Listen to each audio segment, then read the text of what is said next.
예전에는 한국 하면 후진국부터 생각났던 것 같아요. 현재는 전혀 다른 것들이 생각납니다. 이런 날이 올 줄 누가 알았을까요? 해당 사연은 영국인 에밀리 씨가 제보하신 이야기와 SNS 내용을 바탕으로 재구성된 이야기입니다. 안녕하세요.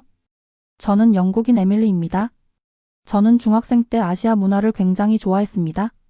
그 중에서 일본 문화를 최고로 쳤죠. 일본 하면 귀여운 캐릭터들이 많이 생각나잖아요.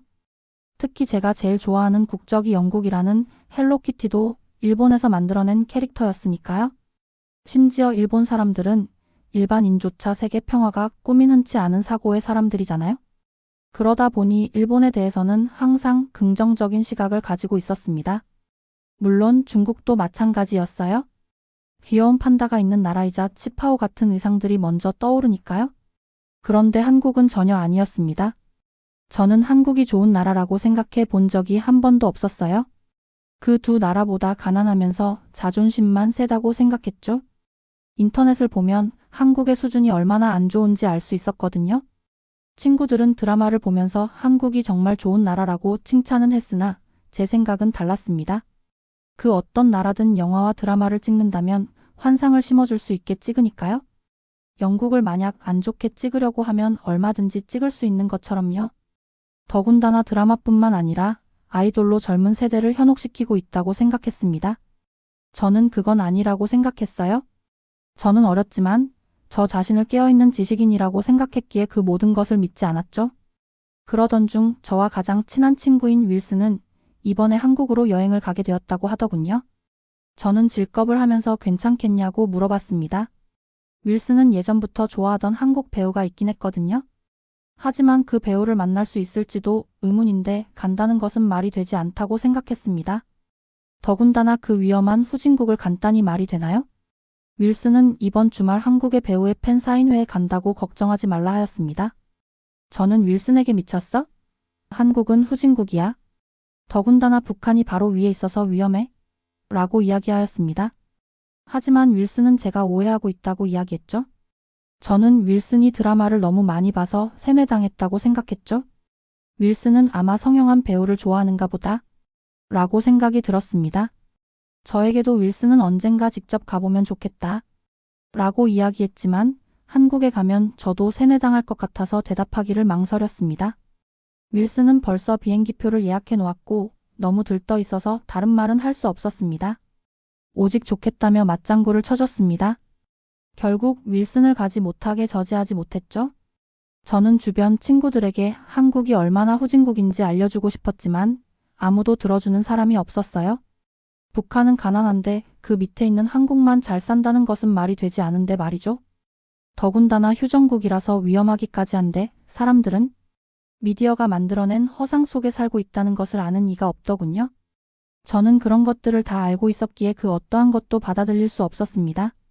당시 저는 제가 또래에서 가장 깨어있고 똑똑한 사람이라고 생각했어요. 심지어 가족들이 한국 드라마를 보고 있을 때도 저건 현실이 아님을 조목조목 알려주었습니다. 한국에는 저런 고층의 빌딩이 있을 수 없다는 것, 북한과 한국은 절대 다른 나라가 아니라는 것, 저는 인터넷에서 본 온갖 지식을 쏟아냈고 가족들은 그냥 재미로 보는 것이기에 괜찮다고 말했죠. 저는 그런 가족들이 너무 답답했었습니다. 그러던 어느 날 생각하지도 못한 일이 발생했어요. 아빠가 회사에서 뜬금없이 발령을 받게 되어 가족 모두가 이민을 간다는 것입니다. 아시아 쪽이라고 했어요? 저는 그 말을 듣자마자 일본이라고 생각했습니다. 아직은 정확하게 확정 난 것이 없다고만 하셨죠. 하지만 그 어디든 가족은 함께하는 것이니 같이 갈 것이라고 했죠. 저는 제 친구들에게 일본어로 이민을 갈 수도 있다며 이야기를 다 해둔 상태였습니다. 그런데 그 말을 마친 그날, 저는 충격적인 소식을 접할 수밖에 없었어요. 아버지는 좋은 소식이라고 한국 지부에 발령받았다고 말씀하셨을 때 저는 하늘이 무너지는 줄 알았습니다. 어머니도 한국은 깨끗하고 안전한 나라이니 걱정하지 말라고 하셨죠. 제가 인터넷에서 본 한국은 안전하지도 않고 구걸하는 사람들, 냄새나는 거리를 본 것이 다였기 때문에 저는 가족들과는 따로 한국에 가지 않고 할머니 집에서 학교를 다니고 싶다고 이야기했죠. 저의 표정과 말이 끝나자마자 부모님은 좋은 곳이라며 저를 달랬지만 듣고 싶지 않아 방으로 들어가 버렸죠. 충격받은 저는 위로를 받고자 친구들에게 이와 같은 소식을 메시지로 전했습니다. 하지만 오히려 친구들이 너무 부러워하더군요. 그 사이 한국에 다녀왔던 윌슨은 저에게 아는 척을 했어요. 정말 좋은 곳이라면서 궁전도 멋있고 생각했던 것보다 더 매력적인 곳이라고 이야기하더군요. 윌슨이 친구가 맞는 것인지 의문이 들 정도였어요. 이미 미디어에 빠져 제대로 된 현실을 볼 수 없다고 생각했죠. 제가 거짓말하지 말라고 하면서 윌슨과 싸우게 되었어요. 윌슨은 자신이 직접 경험하고 이야기해 준 것인데 그런 말을 하는 제가 이해가 안 간다고 하더군요. 그렇게 저는 핸드폰을 던져버리고 우울한 감정에 휩싸여 있었습니다. 결국 저는 가족들과 함께 한국으로 향하게 되었습니다. 한국에 가던 비행기 안에서 제 심정이 얼마나 참담했는지 아무도 모를 겁니다. 하지만 막상 한국으로 오게 되니 당황스럽더군요. 제가 생각했던 것과는 다른 모습이었거든요. 더럽고 냄새날 것이라고 예상했던 공항은 먼지 하나 없는 듯 깨끗해 보였습니다. 심지어 일본 사람들만 친절하다고 생각했었는데 다들 말투가 부드러우면서도 강한 어조를 가지고 있어서 귀에 잘 들어오더군요. 영어를 다들 잘하는 편이라서 공항에서 어려움이 하나도 없었죠. 더군다나 공항에서 일하고 있는 사람은 하나같이 키도 크고 미남 미녀였습니다.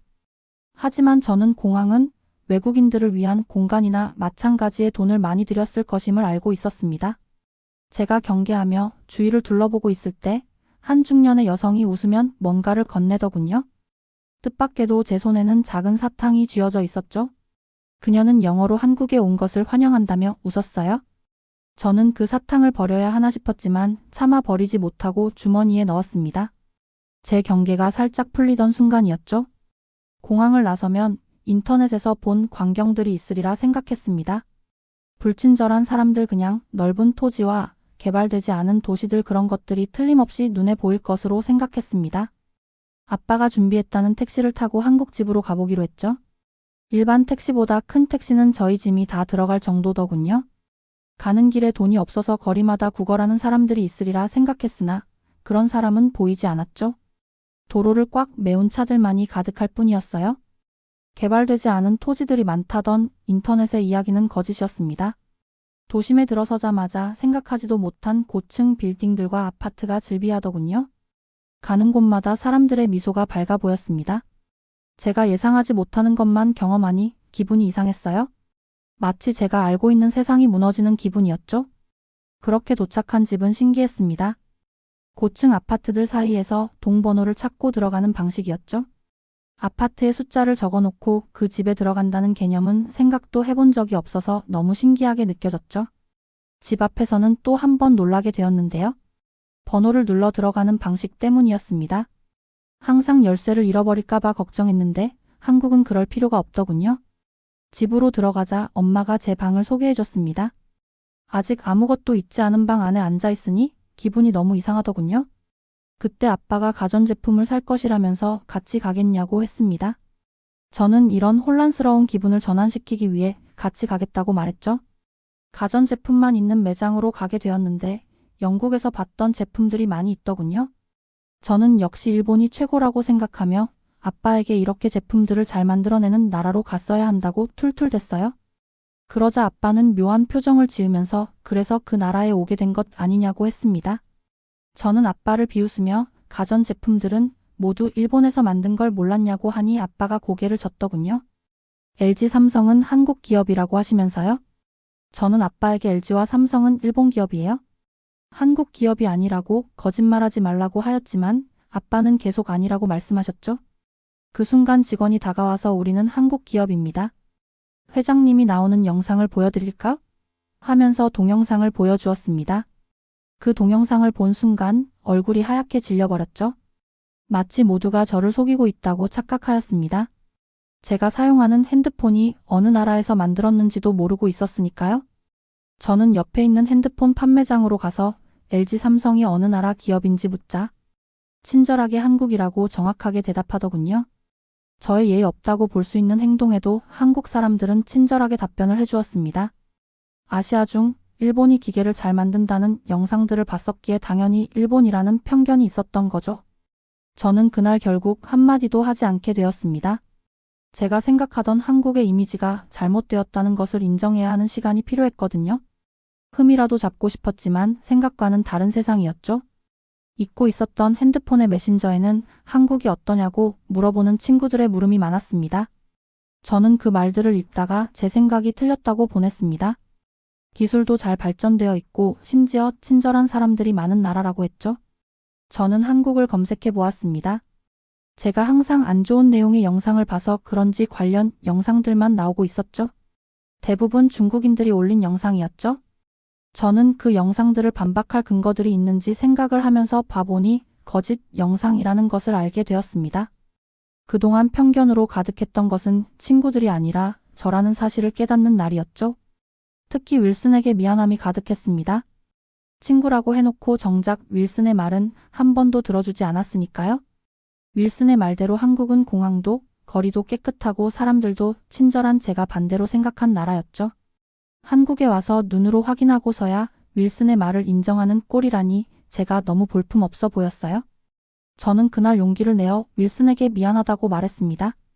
제가 직접 본 것이 아닌 미디어 조작에 의한 가짜 영상을 본 제가 바보였습니다. 윌슨은 친구 사이에 그럴 수 있다면서 쿨하게 받아주며 다음에는 자기가 한국에 가면 같이 만나서 못한 이야기를 하자고 하였습니다. 저는 그런 윌슨이 너무 감사했습니다. 그 후로는 친구들이 한국에 관해서 물어볼 때마다 특파원처럼 이야기를 해주고 있어요. 지금 생각하면 어렸던 저의 태도 때문에 한국 분들께 사과드리고 싶습니다. 한국에서 살고 있는 현재 누구보다 한국을 사랑하는 사람이 되었으니까요.